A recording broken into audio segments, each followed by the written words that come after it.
Welcome.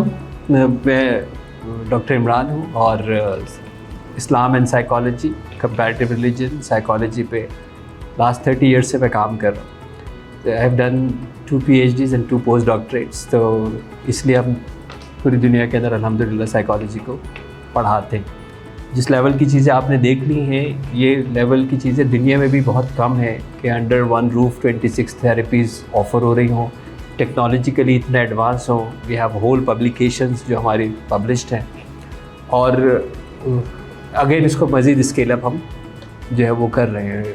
आपने ultimately कहाँ जाना है और अगर इस तरह का थेरेपिस्ट बनना है, अगर आपको डिपेंड कि आपके जहन में क्या है। मेरा वेटिंग टाइम है 6 मंथ 1-to-1 अपॉइंटमेंट का। तो अभी आई थिंक अगर आपने देख लिया, if you just go to direct questions, तो मेरे ख्याल में वो ज़्यादा जो है वो इजी होगा कि मैं आप ही के सवालों के जवाब में वो चीज़ जो है वो बताता भी जाऊँ और उसके अंदर ऐड भी करते चले जाऊँ। सर, साइकोलॉजिकल जिस तरह की चीज़ें होती हैं, आपकी तरह के लोग पाकिस्तान में इतने कम क्यों हैं? जैसे कि मैंने मोस्टली लोगों को देखा है, वो क्या करते हैं, ज़्यादातर डॉक्टर्स या फिर प्राइमरी हेल्थ केयर प्रोवाइडर्स जो होते हैं वो क्या सजेस्ट करते हैं कि आप साइकाइट्रिस्ट के पास चले जाएं, साइकोलॉजिस्ट की तरफ रेफ़र नहीं करते या फिर वो होते भी नहीं हैं। तो मेडिकेशन ही चल रही होती हैं। जिस तरह की थेरेपी मैंने यहाँ पर देखी, आपका इंस्टीट्यूट विज़िट किया, तो वो मैंने आई थिंक ज़िंदगी में कभी नहीं देखी। मेरा ये फ़र्स्ट एक्सपीरियंस था। मैंने पढ़ा है या फिर मूवीज़ में देखा है, बट रियल लाइफ एक्सपीरियंस मेरा फ़र्स्ट टाइम है ये। अच्छा देखिए, जब हम मेंटल हेल्थ की बात करते हैं तो मेंटल हेल्थ के जो प्रैक्टिशनर्स हैं उसके अंदर साइकेट्रिस्ट भी है, उसमें न्यूरोलॉजिस्ट भी है, उसमें साइकोलॉजिस्ट भी है, उसके अंदर काउंसलर भी है। और फिर अगर हम उसको रिहैब की तरफ लेके जाते हैं तो फिर आपके पास occupation therapist, behaviour therapist, speech therapist, physiotherapist, remedial therapist and so on and so forth. तो ये ट्रांसफॉर्मेशन जो वेलनेस क्लिनिक्स हैं, इसके अंदर आपको ये सारे लोग मिलेंगे, सारे। यानी साइकेट्रिस्ट भी यहाँ पे मौजूद है, न्यूरोलॉजिस्ट भी यहाँ पे मौजूद है, क्लिनिकल साइकोलॉजिस्ट भी मौजूद है, इवन क्लिनिकल हिप्नोथेरेपिस्ट भी यहाँ पे मौजूद है, और जो बाकी मैंने डोमेन्स बताए। आइडेंटिफाई करना ये होता है कि एक क्लाइंट आपके पास आया, उस क्लाइंट का आपने एक इंटेक लिया, उस इंटेक से आपको ये पता ये लगा कि जिसको हम प्रोग्नोसिस कहते हैं कि यानी इसको कहाँ जाना है।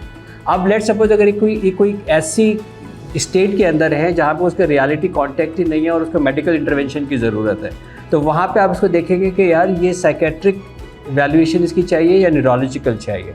मतलब इन जनरल मैं आपको बताऊं कि ये जो बिहेवियर्स होते हैं ये साइकेट्रिक डोमेन्स के अंदर जाते हैं, और जो स्ट्रक्चरल ब्रेन के होते हैं ये न्यूरोलॉजिकल की तरफ जाते हैं। तो अब वहाँ पे इंटेक ऑफिसर ने ये डिसाइड कर लिया, जो कि क्लिनिकल साइकोलॉजिस्ट है, कि पहले आपको साइकेट्रिस्ट के पास जाना चाहिए, वो भी अंडर वन रूफ यहीं पे मौजूद है।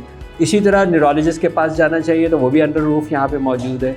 और फिर अब उसको कॉम्प्लीमेंट करना है आपको थेरेपीज़ के साथ, जैसे साइकोथेरेपी अगर हमें करनी है, CBTs हमें करनी है, यानी कॉग्निटिव थेरेपीज़ करनी है। और अगर हमें जो है वो अनकॉन्शियस थेरेपीज़ करनी है तो we have clinical hypnotherapies and other therapies as well. Then we have the technology of TMS, stimulations and so on so forth. ये टीम वर्क है। ये ऐसा नहीं है कि एक के पास चले जाएंगे तो सही हो जाएंगे या दूसरे के पास चले जाएंगे तो सही हो जाएगा। एथिकली जहाँ पे ज़रूरत है, अगर मुझे साइकेट्रिक इंटरवेंशन की ज़रूरत है, उसके बगैर मैं कोशिश करूँगा, कोई फ़ायदा नहीं होगा। अगर एक बंदा रियलिटी कॉन्टेक्ट में नहीं है, डिलीजन डिसऑर्डर के अंदर है, साइकोसिस के अंदर है, आप उसको क्या CBT करेंगे, आप उसकी क्या काउंसलिंग करेंगे, आप उसकी क्या साइकोथेरेपी करेंगे? पहले तो आप उसको रियलिटी के अंदर लेके आएंगे ना। तो इसी तरह वो अपने लिए हार्मफुल है, किसी और के लिए हार्मफुल है, अनकंट्रोलेबल है, दैट पर्सन नीड्स मेडिसिन। तो ये कैसे हो सकता है कि आप उससे पहले आपको कह के तुम और कुछ जो है वो कर लो? तो साइकेट्रिस्ट जो है वो, जो अच्छे साइकेट्रिस्ट हैं वो साइकोलॉजिस्ट को रेफ़र करते हैं। हमने तो अपने यहाँ खुद मेडिकल डॉक्टर्स अपने यहाँ बिठाए हुए हैं क्योंकि दे आर नीडेड। जब हम होलिस्टिक अप्रोच पे जाएंगे तो डिपेंड्स ऑन के डायग्नोसिस क्या हुआ है, उसमें साइकेट्रिस्ट की भी ज़रूरत हो सकती है, न्यूरोलॉजिस्ट की भी ज़रूरत हो सकती है और साइकोलॉजिस्ट की भी ज़रूरत हो सकती है, कि जहाँ पे आप एक डिटेल साइकोलॉजिकल असेसमेंट करते हैं और वहाँ से फिर आप एक रूट कॉज निकालते हैं कि जो भी इस शख्स के साथ हो रहा है वो आखिर क्यों हो रहा है, और फिर आप उसकी जो है वो इंटरवेंशंस बनाते हैं। इस तरह के सेंटर्स, आपकी बात बिल्कुल सही है कि वो कम है। वो इसलिए कम है कि मोस्टली जो सेंटर्स बनते हैं उनके पीछे कमर्शलाइजेशन होती है ताकि वो सर्वाइव कर सकें। और ये तो यहाँ तो आपको पता है कि जो चिल्ड्रन रिहैब उसका कैश काउंटर नहीं है, ट्यूसडेज़ के अंदर जो हमारी OPDs हैं वो उसका कैश काउंटर नहीं है, ज़कात मुस्तहिक़ीन के लिए दवाइयाँ फ्री हैं। तो हम लोग तो नॉन कमर्शियल लोग हैं ना, तो इसलिए इतनी सारी डेवलपमेंट कर रहे हैं क्योंकि हमें जो फ़िक्र है वो अपने क्लाइंट की है। हमें अब फ़िक्र ये नहीं है कि हमारे पास क्या आएगा, हम तो पैसे ले ही नहीं रहे तो आएगा क्या। तो this is also the difference between the other institutions and ours. जी, और किसी को क्वेश्चन अगर है तो मैं उसको जो है जवाब दूँ। जी बेटा। अस्सलाम वालेकुम। Actually I am so much impress यहाँ पर आके, लेकिन मेरा क्वेश्चन ये, किसी भी सेंटर में आना तो स्टेप 2 है। स्टेप 1 तो हमारी सोसाइटी की अवेयरनेस है, जो एक्चुअली बहुत कम है। लोग आते नहीं हैं, अब्यूज़ समझते हैं किसी साइकोलॉजिस्ट या साइकेट्रिस्ट के पास जाना। तो वो अवेयरनेस कैसे हम लोगों में डालें? देखिए बेटा, आपका एडवांटेज ये है कि आप उस जनरेशन से ताल्लुक़ रखते हैं कि जहाँ पे इंटरनेट मौजूद है। तो we have started from there.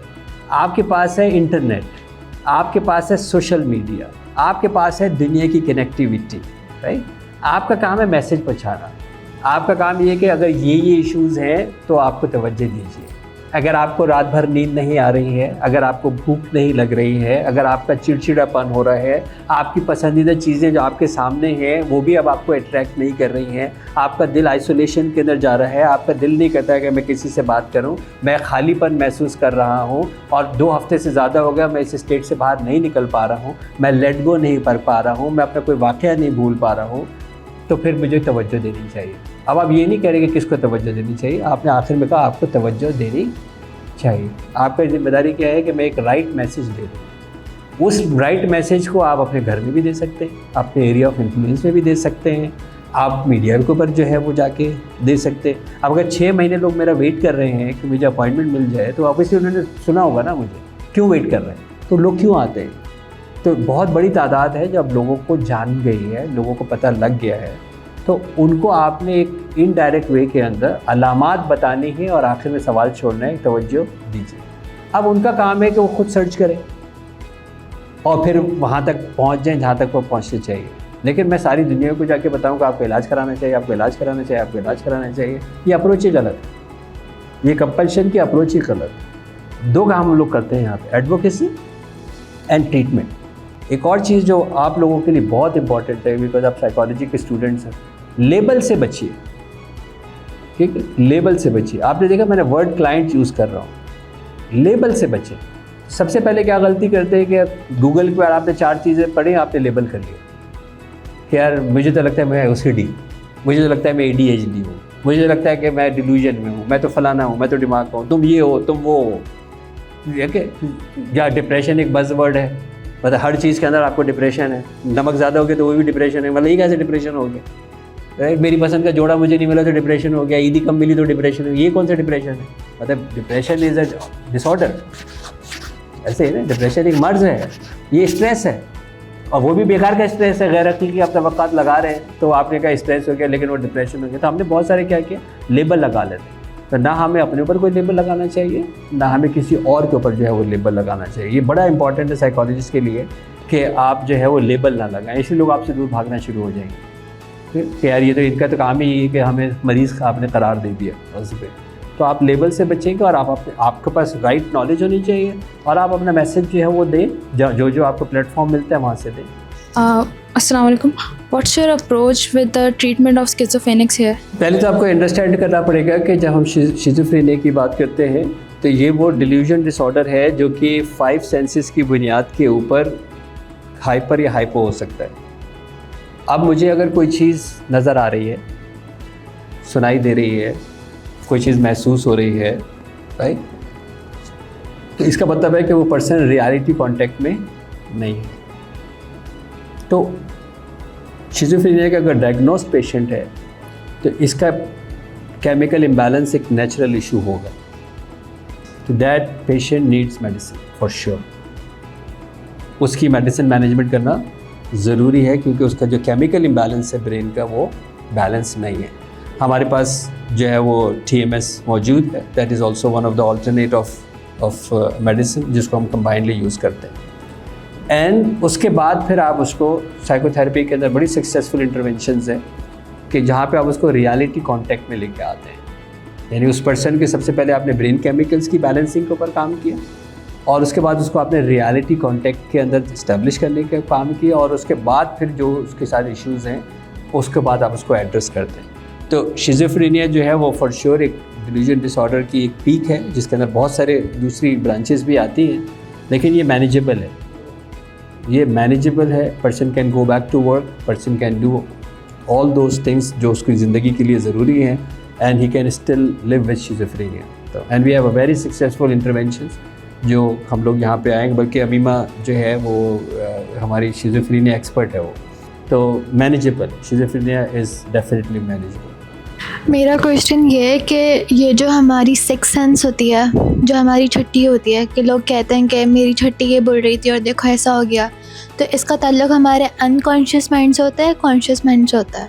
जब हम सिक्स सेंस की बात करते हैं या इंट्यूशन की बात करते हैं तो it is a combination of lot of things. First, हमारा जो ब्रेन है वो पल्सेट करता है और उसकी डिफरेंट फ्रीक्वेंसीज में पल्सेट करता है। जब हमारा दिल धड़कता है तो हम उसको ECG से मॉनिटर करते हैं, हमारा ब्रेन धड़कता है तो हम उसको EEG से मॉनिटर करते हैं। तो हमारे ब्रेन की डिफरेंट स्टेट्स के अंदर डिफरेंट फ्रीक्वेंसीज होती है। जब हम सो रहे होते हैं तो लेस देन 4 के ऊपर पल्सेट कर रहा होता है। जब हम हाईली अलर्ट होते हैं तो ओवर 20 पर सेकेंड के ऊपर पल्सेट कर रहा होता है। और इसके अंदर एक बैलेंस स्टेट भी आती है जिसको हम 10 साइकिल पर सेकेंड कहते हैं, जिसको हम अल्फा स्टेट भी कहते हैं।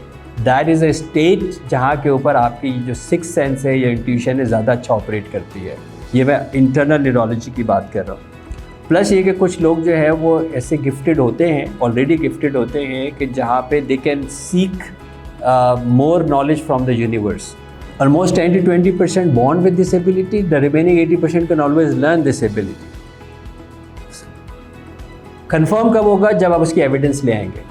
ओके जी, thank you dear, thank you so much. I wish के मैं आपके साथ और जो है वक्त गुजारता, और आप लोग जो है वेलकम है। आपकी यूनिवर्सिटी के साथ हमारा MOU है, आप लोग इंटर्नशिप्स पे आ सकते हैं, आप लोग और चीज़ों पे आ सकते हैं। मेरे पास सबसे बेकार आदमी मैं ही हूँ अपने ऑर्गेनाइजेशन में, तो बाकी लोग जो है वो आपके पास बड़े सक्सेसफुल जो है वो लोग हैं।